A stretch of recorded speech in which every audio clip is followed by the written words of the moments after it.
देख लीजिए, वहां वह मोहर लगाना चाहता है और यहां प्रभु आपकी मोहर लगाना चाहता है।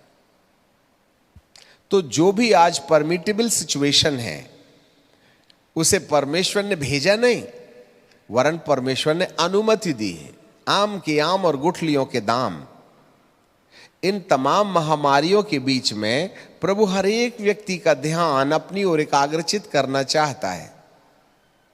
भय की दशा में वचन के अनुसार जिसके माथे पर परमेश्वर की मोहर है उसके निकट नहीं जाना। अर्थात विपत्ति से बचाओ एक ओर तो इस संसार के अधिपति की मोहर करेगी, दूसरे ओर से परमेश्वर अपनी मोहर के द्वारा सुरक्षित करना चाहता है। महामारी तो आना है, आना ही है, लिखा है, परंतु या तो आप इस संसार के अधिपति के नियंत्रण में जाकर बीमारी से सुरक्षा पाएं, या फिर आप परमेश्वर की मोहर लगा करके सुरक्षा पाएं। दोनों सुरक्षा का वायदा कर रहे हैं। Listen me very carefully.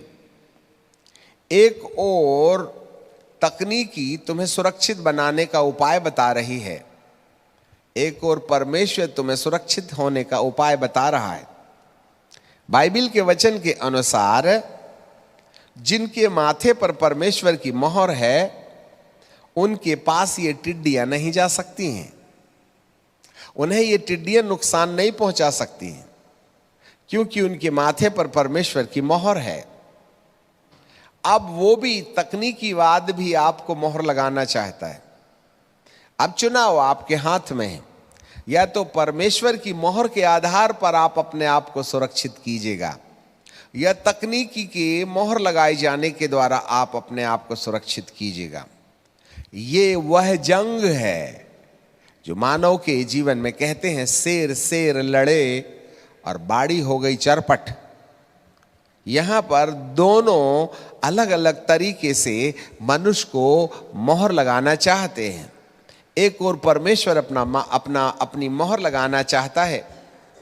परमेश्वर की मोहर केवल माथे पर होगी, परंतु अंधकार की जो सत्ता है वह अपनी मोहर माथे के साथ साथ हाथ में भी लगाने की बात करती है। आपके लिए हम प्रकाशित वाक्य में से एक वचन पढ़ना चाहते हैं। जरा बुक ऑफ रेवलेशन, हाँ, तो चैप्टर 13, 13वां अध्याय और 13वें अध्याय में हम 7 पद से पढ़ते हैं, काम की बात में रुक जाएंगे। और उसे यह अधिकार दिया गया कि पवित्र लोगों से लड़े। आज पवित्र लोगों के विरुद्ध लड़ाई ठनी हुई है और उन पर जय प्राप्त करे। और हरेक कुल और लोग और भाषा और जाति पर अधिकार दिया गया। और पृथ्वी के सब रहने वाले जिनके नाम मेमने के जीवन की पुस्तक में नहीं लिखे गए, जो जगत की उत्पत्ति के समय से घात हुआ है, वह उस पशु की पूजा करेंगे। तकनीकीवाद की पूजा करेंगे, धनवाद की पूजा करेंगे, शासनवाद की पूजा करेंगे, अधिकारवाद की पूजा करेंगे, शक्तिवाद की पूजा करेंगे, जो एक व्यक्ति की विरासत हो जाएगी। और आज की तारीख में संपूर्ण सृष्टि मिलकर के एक शासक के हाथ दुनिया सौंप देने की बात सोच रही है। जिनके कान हो वह सुन ले। जो कैद में पड़ना है वह कैद में पड़ेगा, और जो तलवार से मरेगा वह अवश्य तलवार से मारा जाएगा। पवित्र लोगों का धीरज और विश्वास इसी पर है। अब जरा देखिएगा आगे, जो लोग इस पशु की पूजा करेंगे,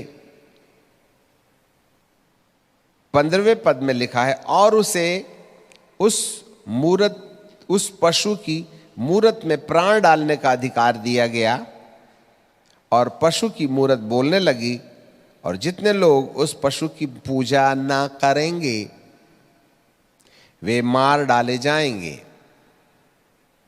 उसने छोटे बड़े, धनी कंगाल, दास, स्वतंत्र सबके दाहिने हाथ और उनके माथे पर एक एक छाप कर दी।